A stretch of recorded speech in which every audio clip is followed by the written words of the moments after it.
Bonsoir à tous, merci de nous rejoindre à la une de l'actualité. La journée mondiale de la population inaugurée ce mardi par le ministre de la Santé sous le thème planification familiale, autonomisation des peuples et développement des nations. Le projet très attendu, qui est l'axe routier devant rallier la wilaya de Tizi Ouzou à l'autoroute Est-Ouest, est en bonne voie de finalisation. On verra un sujet sur ce projet. Puis la terre a tremblé à Ain Timouchent. Une secousse tellurique de magnitude 4,8 sur l'échelle de Richter a été enregistrée ce matin à 60 km au nord-ouest de la ville côtière de Benissaf. Pas de victimes ni de dégâts matériels selon la protection civile. Puis le CR Belouizdad, vainqueur de la Coupe d'Algérie de football, a été honoré par le Wali d'Alger Abdelkader Zour. C'était hier lors d'une cérémonie organisée à l'hôtel L'Horacie. On y reviendra tout à l'heure. Bienvenue à tous. Avant de développer ces titres, d'abord, le président de la République, Abdelaziz Bouteflika, a adressé un message de félicitations au gouverneur général du Commonwealth et des Bahamas, Dame Marguerite Pindling. C'est à l'occasion de la fête nationale de son pays dans lequel il lui exprime la disponibilité à œuvrer au développement des relations d'amitié et de coopération qui lient les deux pays. Autre message du président de la République, adressé cette fois à son homologue mongol Tsaki Jin Elbek Doroch. C'est à l'occasion aussi de la fête nationale de son pays, dans lequel le président Bouteflika a fait part de sa volonté d'œuvrer à ses côtés au renforcement des relations d'amitié et de solidarité qui lient l'Algérie à la Mongolie. Le Premier ministre Abdelmadjid Tebboune a ordonné la levée du gel sur les projets de réalisation d'infrastructures éducatives dans les wilayas frontalières, les wilayas concernés par cette instruction, qui s'inscrit, il faut le rappeler, dans le cadre de la mise en œuvre du plan d'action du gouvernement adopté récemment par le Parlement avec ses deux chambres. Les wilayas concernés sont donc Adrar, Bachar, Tamanrasset, Illizi, Tindouf, El Oued, Ouergla, Naamat, Bessa, Ataraf, Soqahras et enfin Tlemcen. Et c'est en application de cette instruction, 40 écoles primaires seront réalisées dans les 12 wilayas concernés, ainsi que 2 internats à Adrar et à Illizi également. Le ministre de l'Énergie, Mustafa Guitouni, s'est entretenu ce mardi à Istanbul, en Turquie, avec le secrétaire général de l'Organisation des pays exportateurs de pétrole, Mohamed Barkindo. C'était en marge de ce 22e congrès mondial du pétrole. Lors de cette rencontre, les deux parties ont abordé l'évolution des marchés pétroliers au niveau de la conformité des pays OPEP et non-OPEP également. Par ailleurs, Guitouni et Barkindo ont évoqué aussi l'agenda des travaux de la prochaine réunion du comité ministériel de suivi de l'accord de l'OPEP prévu fin de ce mois à Saint-Pétersbourg en Russie, ainsi que les conditions actuelles de production pétrolière au niveau mondial. Le ministre de la Santé, de la Population et de la Réforme hospitalière, le professeur Mokhtar Hasbellaoui, a procédé donc, comme je l'ai annoncé tout à l'heure en titre, à l'ouverture de la journée de la population. La couverture est signée Nakhl El-Orbi. En matière d'accès à la contraception, l'Algérie a réalisé ces dernières années de grands progrès, ce qui la place aujourd'hui en tête au niveau régional. La proportion des femmes mariées âgées entre 15 et 49 ans et ne connaissant aucune méthode de contraception moderne est quasiment nulle actuellement et l'utilisation de la contraception concerne 57% des couples mariés. Le ministre de la Santé a appelé aujourd'hui à juste titre à revisiter, au vu des nouvelles tendances démographiques, la politique nationale de population. Le choix de traiter cette question sensible de la planification familiale comme une priorité de l'heure est significatif non seulement au regard de son importance comme l'un des déterminants majeurs de la nouvelle dynamique démographique que vit notre pays, volume des naissances vivantes enregistrées annuellement dépasse le million depuis plus de 3 ans, mais également comme un préalable à la réduction de la mortalité maternelle et périnatale et aussi comme un levier qu'il convient d'actionner en premier pour pouvoir capturer le dividende démographique et d'en tirer profit. Le ministre de la Santé de la Population et de la Réforme hospitalière a en outre plaidé pour le renforcement du planning familial en Algérie, conformément aux objectifs de développement durable, relevant que d'ici 2030, la population aura dépassé le seuil des 51 millions. Le premier séminaire sur la promotion des projets innovants en économie verte se tient aujourd'hui et demain à l'École supérieure algérienne des affaires. C'est un événement qui vise la valorisation des projets innovants de développement et d'investissement liés à l'économie verte. Les détails avec Amal Esselidera. Préparer les jeunes à prendre conscience des enjeux de l'économie verte dans le cadre de l'agenda du développement durable 2015-2030, c'est l'un des objectifs majeurs de cette formation. Une économie qui se définit par la recherche d'une amélioration du bien-être humain et de l'équité sociale dans le respect de l'environnement et la préservation des ressources naturelles. Maintenant, il faut orienter les jeunes vers ce genre d'économie, ces idées. Mais en même temps, il faut quand même préparer le climat et préparer tout ce qu'il faut. La volonté y est, l'ambition y est, l'enjeu est là. Donc ce qui reste, on est en train de faire la connectivité. Et donc la question, c'est comment connecter des vrais projets de terrain, efficaces, innovants, créateurs d'emplois, avec cette finance internationale. Et donc c'est l'objectif du master que l'on a créé, d'accompagner des apprenants qui sont en situation de développer les projets, leur donner toute la connaissance, la compétence pour développer leurs projets et mobiliser ainsi des fonds pour pouvoir réaliser sur le terrain. Et c'est un vrai enjeu pour l'Algérie, à la fois en termes de résolution des problèmes environnementaux, mais aussi de création d'emplois pour les jeunes. Les autorités algériennes en sont persuadées. Promouvoir l'économie verte impulsera la croissance inclusive d'un pays riche à travers la promotion des petites et moyennes entreprises engagées dans ce secteur prometteur. Notre projet est la généralisation de l'éclairage performant à travers les collectivités locales. L'objectif de notre projet est de minimiser la consommation énergétique, la pollution lumineuse et donner la transmission de l'information d'Internet à travers l'éclairage public. Donc on va gagner beaucoup plus sur la facture de son gaz pour les collectivités locales, la transmission de la connexion Internet dans le domaine d'éthique. Alors c'est mon projet, c'est contribution à l'amélioration de la collecte des huiles usagées et leur valorisation. On a pris un projet pilote cadre de la wilaya d'Alger. Alors ces huiles usagées sont générées parce qu'on a un grand parc automobile qui est de 6 millions et génère annuellement 80 000 tonnes d'huile usagée. Alors ces huiles usagées, on veut les valoriser, créer des unités de recyclage en Algérie. C'est pour préserver l'environnement, la santé publique et contribuer à l'amélioration de la richesse, créer de l'emploi. Ce genre de programme constitue un excellent outil pour la formalisation d'un réseau d'acteurs nationaux impliqués dans le déploiement de projets innovants, verts et bancables. La terre a tremblé ce matin à Ain Timouchent, une secousse tellurique de magnitude 4,8 sur l'échelle de Richter. L'épicentre du tremblement de terre a été localisé à 60 km au nord-ouest de la ville côtière de Beni Suef. Le séisme n'a pas causé de dégâts matériels ni humains, fort heureusement. C'est ce qu'assurent d'ailleurs les services de la protection civile. Amin Labache. Une secousse tellurique de magnitude 4,8 sur l'échelle de Richter a secoué la ville de Ain Timouchent très tôt ce matin. Plus de peur que de mal, heureusement, cette activité sismique n'a provoqué aucune perte humaine ni de dégâts matériels. Ces derniers jours, notre région connaît des répliques sismiques, mais heureusement, il n'y a pas eu de dégâts. Par panique, je suis sorti dehors, moi et ma famille. Moi, j'habite pas loin, j'ai rien ressenti. Les services de la protection civile de la wilaya de Ain Timouchent rassurent les citoyens sur cette activité sismique normale et qui restent en alerte pour répondre aux moindres besoins des citoyens. Aujourd'hui, à 4h13 du matin, une secousse de 4,8 sur l'échelle de Richter a touché notre ville. L'épicentre a été localisé à 60 km au nord-ouest de Beni Suef, en pleine mer. Donc je rassure encore une fois nos citoyens qu'aucun danger n'est à signaler. يعني مادية أو بشرية للعلم أن بعض السكان لم يحسوا بهذا النشاط. Les moyens de la protection civile sont mobilisés pour intervenir en cas de besoin et des patrouilles sont organisées pour sensibiliser les citoyens sur la conduite à tenir en cas de nouvelles répliques. Il faut rappeler que l'Algérie a vécu par le passé des tremblements de terre d'une extrême violence, comme celui de Boumerdes en 2003 et puis celui de Chlef, rappelez-vous, en 1980. C'était un séisme dévastateur d'une magnitude de 7,2 sur l'échelle de Richter. Il avait rasé une bonne partie de la ville, anciennement appelée Lasnam.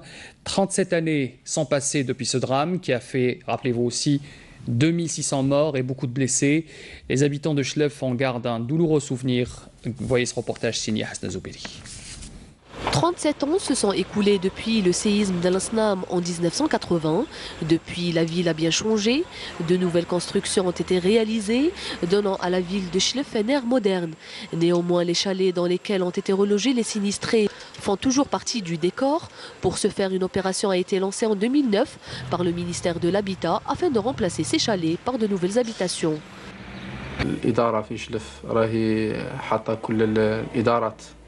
La direction de l'habitat de la wilaya de Chlef a mobilisé toutes les administrations pour achever tous les dossiers avant fin 2017, sauf en cas de contrainte d'ordre technique ou bien carrément avec les sinistrés.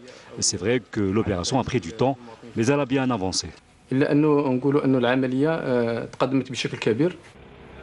L'opération a connu un ralentissement. Pour preuve, plus de 7 ans après son lancement, le taux d'avancement est de seulement 75%, soit 18 300 chalets ont été remplacés à ce jour. Il ne nous reste que 6 mois avant la fin de cette opération. On profite donc de votre passage pour lancer un appel aux occupants de ces chalets pour déposer leur dossier et pouvoir bénéficier de l'aide de l'État estimée à 120 millions de centimes. La direction de l'habitat de la wilaya de Chlef a même créé des cellules de suivi de l'opération de relogement afin de faciliter la tâche aux concernés. عدد إجمالي يعني البناءات الجاهزة. Le nombre d'habitations achevées est de 7599, alors que le nombre de dossiers déposés est de 6513 dossiers et l'opération est en cours. Concernant la procédure administrative, elle a été simplifiée, elle ne dépasse pas les 15 jours. L'opération de relogement des sinistrés du séisme a été prolongée d'une année, soit jusqu'au 31 décembre 2017, pour l'éradication complète de ces chalets. Parlons à présent de ce grand projet qui est très attendu. L'axe routier devant relier la ville, plutôt la wilaya de Tizi Ouzou à l'autoroute Est-Ouest. C'est un projet qui est en bonne voie de finalisation. Le tracé est prévu sur 48 km entre la localité de Dala Ben Khedda et celle de Djebahia. Les détails avec Salam Kasser. Cette pénétrante, très attendue, dont les travaux avancent rapidement, a rencontré quelques problèmes d'ordre technique, vu la nature du sol et d'autres problèmes d'opposition des propriétaires des terrains. Le taux d'avancement global du chantier est actuellement de 40%. نسبة الأشغال المسجلة إلى حد الساعة pour la partie بالنسبة للأشغال الطرق la partie route. Nous sommes arrivés à un taux supérieur à 40% pour les parties routes. En ce qui concerne les ponts et les ouvrages d'art, nous avons dépassé les 35%. Nous avons 2 tunnels dans le cadre de ce projet, un à Neit Yahya Moussa et un à Dra' al-Mizan, dont les travaux avancent bien. نفق دراع الميزان أشغال الحفر فاقت 42%، أما في أيت يحيى موسى فهو يقارب 20%. L'enveloppe allouée à ce projet d'envergure est de 68 milliards de dinars. La première tranche de cet axe routier, qui est de 10 km, est finie à 65%. Son ouverture à la circulation est prévue pour la fin de l'année. Les travaux avancent bien malgré certaines contraintes liées à des conduites d'alimentation en eau potable et de réseaux de fibres optiques. La livraison de la pénétrante autoroutière est quand même prévue pour l'année prochaine. Le directeur général de la Sûreté nationale et président du mécanisme de coopération policière africaine Afripol, le général-major Abdelghani Hamel, participe à partir de demain au siège d'Interpol à Lyon, en France, aux travaux d'une réunion sur la lutte contre la cybercriminalité et les crimes financiers. Abdelghani Hamel, qui est à la tête d'une importante délégation, aura une communication lors de ces travaux. Il y évoquera notamment le plan d'action adopté à l'issue de l'Assemblée générale d'Afripol à Alger par les représentants des organes de police relevant des pays africains, membres de cette organisation. On passe à présent au parc aquatique. Voilà, j'y arrive. Batna s'en est doté il y a quelques années. Il est même le plus grand et l'un des plus grands, même que ceux d'Alger, avec 5 piscines et 7 toboggans géants. Le moins que l'on puisse dire, c'est qu'il y a foule, vu l'éloignement de la mer par rapport à cette ville, Amal Messaïta. La wilaya de Batna a désormais une plage. Si, une plage. Il s'agit d'un projet de club de plaisance avec une plage artificielle, du vrai sable et des vagues. Le club offre aussi d'autres prestations. Le club s'étend sur 5 hectares. Il se situe dans un endroit stratégique. Il se trouve au niveau de l'intersection qui relie Batna, Constantine, Oumel-Douaré et Sétif. Nous avons des piscines pour les enfants, des piscines avec toboggan. Cette nouvelle plage va permettre aux familles batnéennes et celles des villes limitrophes de parcourir moins de distance pour passer du bon temps au bord de la plage. C'est une bonne chose, ça nous permet d'arriver plus rapidement à la plage.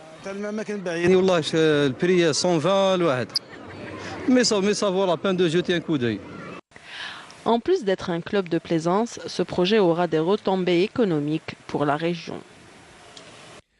Puis au niveau de Tipaza, des efforts ont été fournis pour un meilleur accueil des estivants. C'est le cas notamment dans le complexe de la Corne d'Or qui propose plusieurs prestations sportives et culturelles. Halime Aïcha.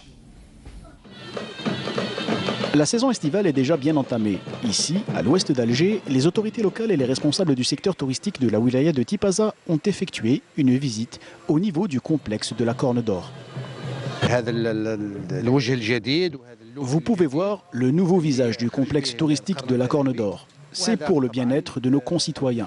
Cela réjouit les estivants en cette période de vacances.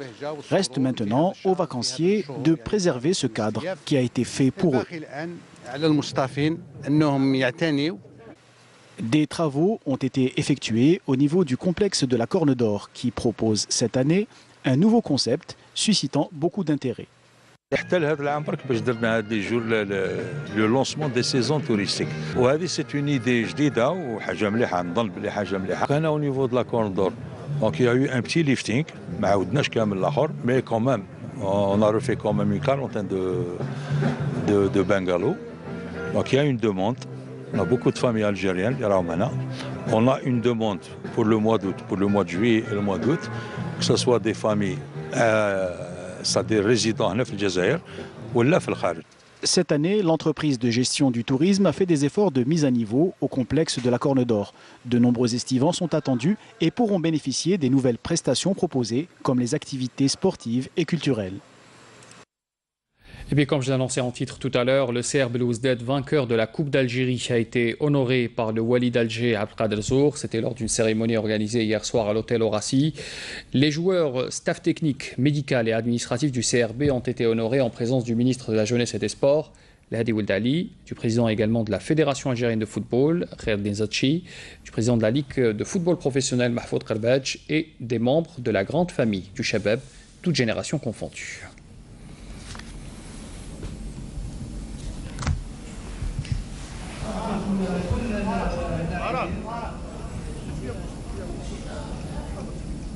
Et la cérémonie s'est poursuivie au Théâtre des Verdures avec une soirée spectacle animée par le King du Rail, Cheb Khaled, à l'honneur de la victoire du CRB. Je vous laisse apprécier l'ambiance de cette soirée.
Puis la 5e soirée du Festival international de Timgad, animée également hier par une pléiade d'artistes, parmi elles Zahwania, Cheba Zahwania, ainsi que d'autres artistes. Ambiance de cette soirée avec Hassiba Abdallah. Zahwania était hier la star de la soirée. L'ambiance était conviviale et chaleureuse. Le public enthousiaste et réceptif.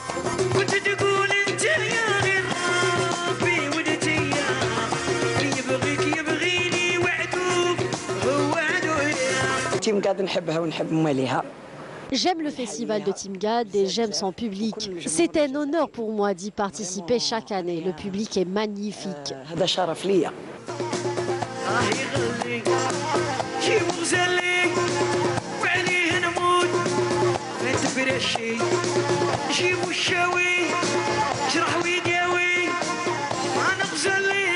La belle prestation de Zahwania a été suivie par celle de 2 jeunes chanteurs. D'abord, l'enfant de la région, Nasreddin Hourra.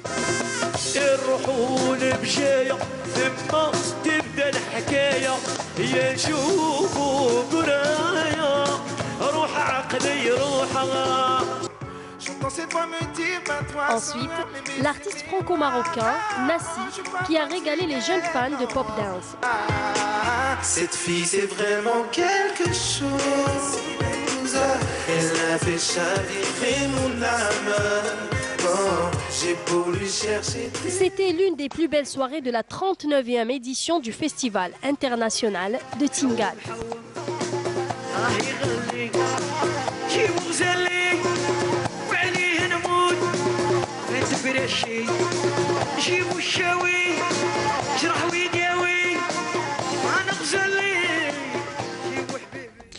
On revient vers la capitale Alger. Le jeune public algérois avait rendez-vous avec la féerie des spectacles de cirque à la faveur du show Underwater Bubbles. Les bulles sont sous l'eau. C'est un spectacle qui a été présenté hier soir. D'ailleurs, vous allez voir quelques images hier soir à Alger. C'est un spectacle de cirque européen qui a été projeté pour la première fois en Algérie et dans le monde arabe sur la scène de l'opéra d'Alger Boualem Bessaïh devant un public très nombreux. Je vous laisse apprécier quelques images.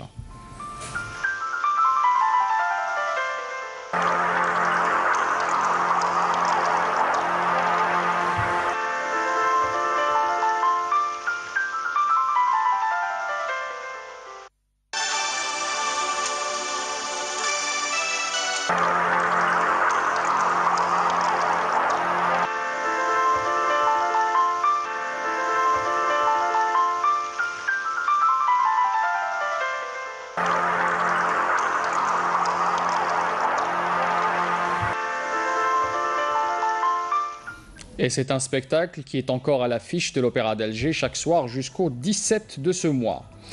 Un rappel des titres avant de vous quitter. La journée mondiale de la population, inaugurée ce mardi par le ministre de la Santé sous le thème « Planification familiale, autonomisation des peuples et développement des nations ». On a parlé également de ce projet très attendu qui est l'axe routier devant relier la wilaya de Tizi Ouzou à l'autoroute Est-Ouest qui est en bonne voie de finalisation. La terre a tremblé à Ain Timouchent, une secousse tellurique de 4,8 sur l'échelle de Richter. Elle a été enregistrée à 60 km au nord-ouest de la ville de Benissaf. Pas de victimes ni de dégâts matériels selon la protection civile. Et le CR Belouizdad, vainqueur de la Coupe d'Algérie de football, a été honoré par le Wali d'Alger Abd Alzour. C'était lors d'une cérémonie organisée hier soir à l'hôtel Horaci. Fin de ce journal, merci de l'avoir suivi. Pour l'information, retrouvez demain à midi Amina Zahouf. Je vous donne rendez-vous à 19h. Très bonne soirée à tous.